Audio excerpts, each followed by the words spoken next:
At ito guys, unti-unti na nating binubuo yung ating full base ito na makina. Ayan, ngayon ang kasunod ay ikakabit na natin itong ating oil cooler. Siyempre gagamitan natin yan ng gasket. So ayan, ito na yung ating mga parts. So nakakalat, bubuin na natin to. So ayan yung ating overhauling gasket. Meron tayo yan, isang set na yan. Overhauling lang kinuha natin, gawa ng para kompleto na. So yan, yung ating mga gasket na ikakabit dito. Yan. Then yung ating mga oil seal. So yan, tapos ito lang yung ating mga pyesa. Yung ating pinagpalitan na block, wala na yan.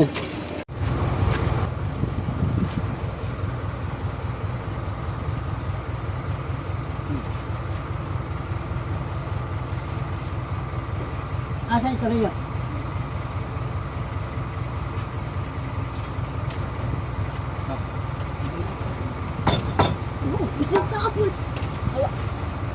Wait.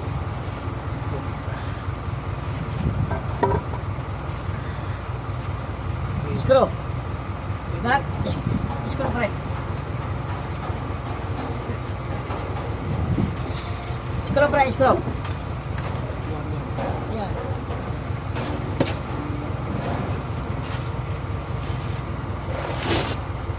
Saan yung screw niya?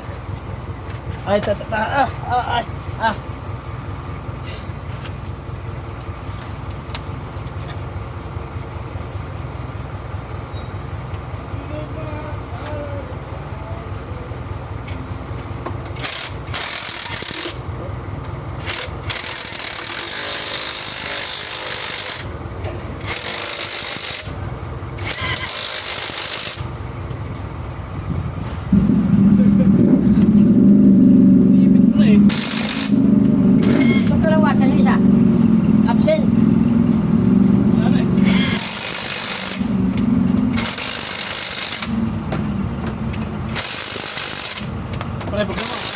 Hanapin ko yung tornilyo. Kaya pinasa mo yung ayun, pressure plate.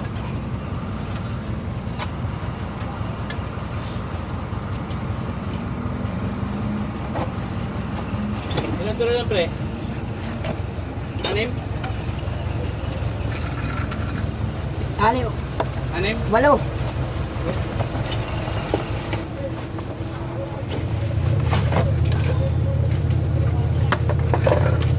6. 8.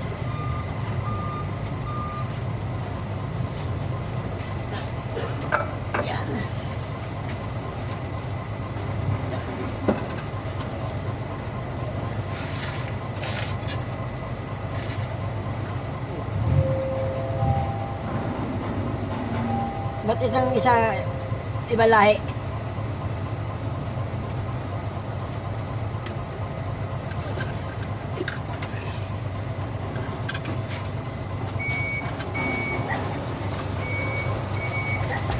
Alright, ito yung sakit. Sakit? Oo.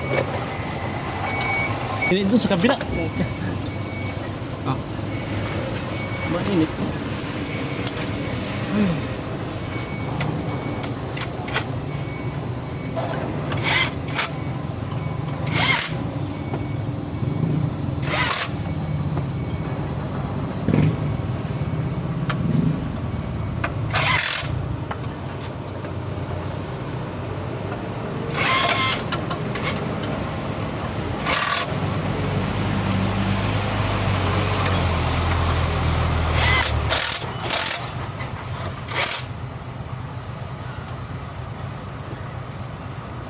Kaya pre.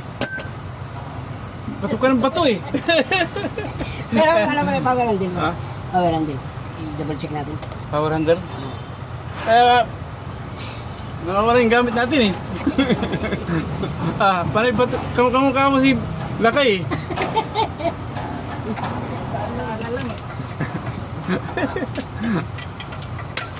Dito mo na tanggalin pre, dito. Para hindi ka na mahirapan dyan. Mamaya nakadikit na dyan. Kompleto ba tornilyo? Kulang pa da. Ano yan? Dito, marami pa yung tuturuan yan. Pati yan. Ano yan? Yan. Marami pa yan.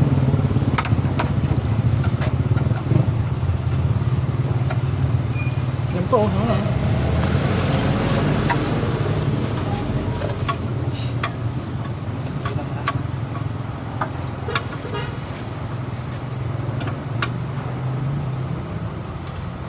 Medyo gumaan yan eh. Nung pag kinapit natin, mabigat yan, no?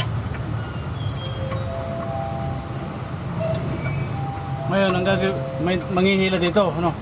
Mamaya. Slide ulit. Ha? Slide. Hmm.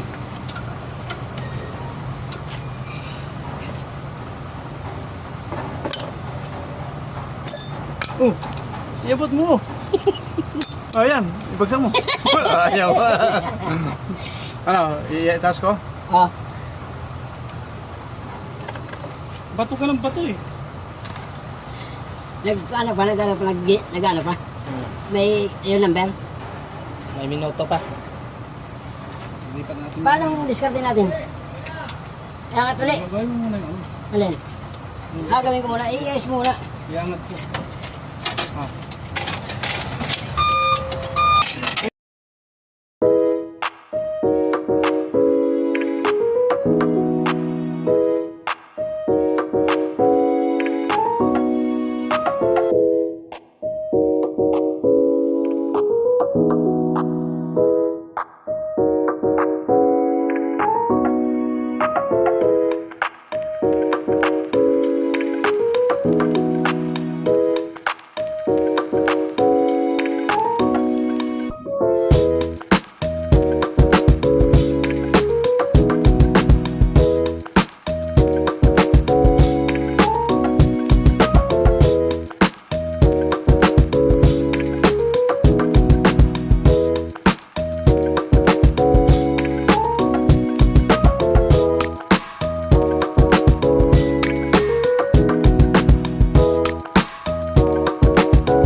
So, papandarin na natin. Kompleto na po yung ating mga pyesa dito, yung ating mga tornilyo, yung ating radiator, yung ating fan, nagagabit na po. Yung ating mga lahat ng mga pyesa guys is nandito, nagagabit na po. So ngayon ang gagawin natin ay magpapandala po tayo dito sa ating ginawa na 4BC na makina. So ito po ay general overhaul. Ang ginawa po natin o ito ay overhaul ang ginawa natin. So yan, magpapalabas na naman tayo dito sa crudo.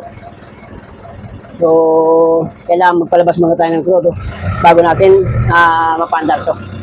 Ayan, kompleto na. So paandarin natin. Sana umandar at sana tumama guys yung ating timing dito. Yung ating pagkakatiming. Sana po ay tumama. Sana mandar. And then, pagkatapos pala nito guys, pagkatapos ng BC to, meron tayong 4HG1 naman. Ang kasunod, may lumalagapak din sa loob ng makina. Yun ang titingnan o kung anong problema naman, lagapak din yun. Pagkatapos ng 4HG1, meron pa tayong 4HG1 na naman na isa. Ang problema naman doon is blue by din.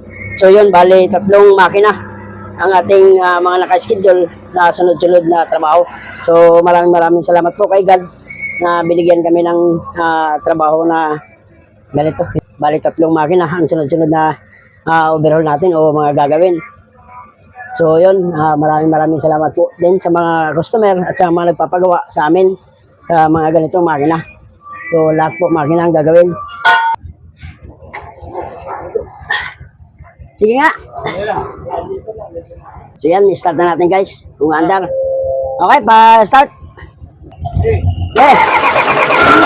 Whoop! Yun. Mandar guys.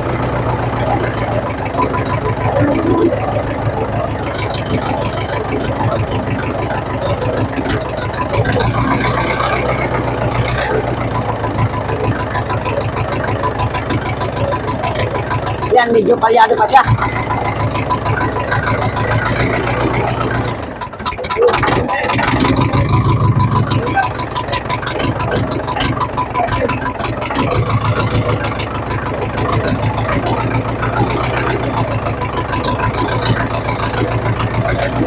Tingnan yung conjector natin.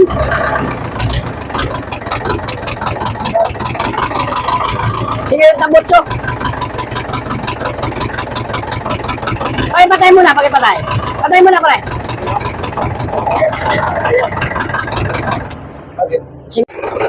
At yan na guys, yung ating makina. Bale, tumino na yung andar niya. Kasi kanina, balyado yung andar niya, tapos susok. Tapos yan ngayon guys, napalit tayo ng isang injector, yung number 1. Eh, pinalitan natin.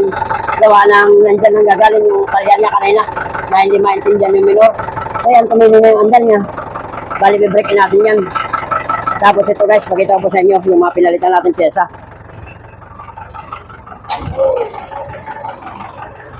Yan ito, nagpalit tayo ng black, sambo.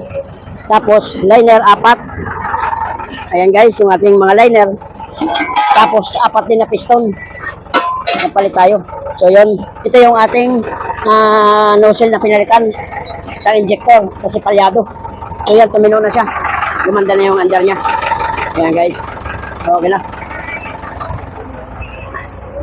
At yun guys, ang kasunod natin dito, meron tayong susunod dito na gagawin. Isang una, 4BC to, pangalawa, 4HG1, tapos ang susunod natin gagawin, 4HG1, tatlo, puro makina guys yung ating ginagawa ngayon. So pagka ganun guys, ang ginagawa namin yan, pagka ganyan na malaking makina, nagpapalit na kami ng isang set yan, piston ring, liner. So yun ang mga pinapalitan ngayon, yung connecting rod bearing, tapos yung bearing, kung hindi pa kailangan palitan, hindi po namin pinapalitan yan. Gaya po rito, maganda pa yung kanyang bearing sa connecting rod, so hindi po namin pinapalitan yan.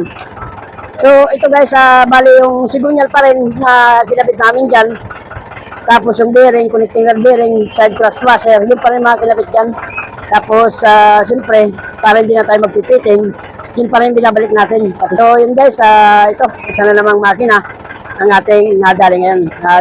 Maraming salamat po sa aking mga tagapanood ng aking mga videos dito po sa paggaganitong mga paggagawa ng mga sasakyan. So hanggang dito na guys ang aking video. Maraming salamat po sa panonood ng aking mga vlog. Bye bye po sa inyong lahat.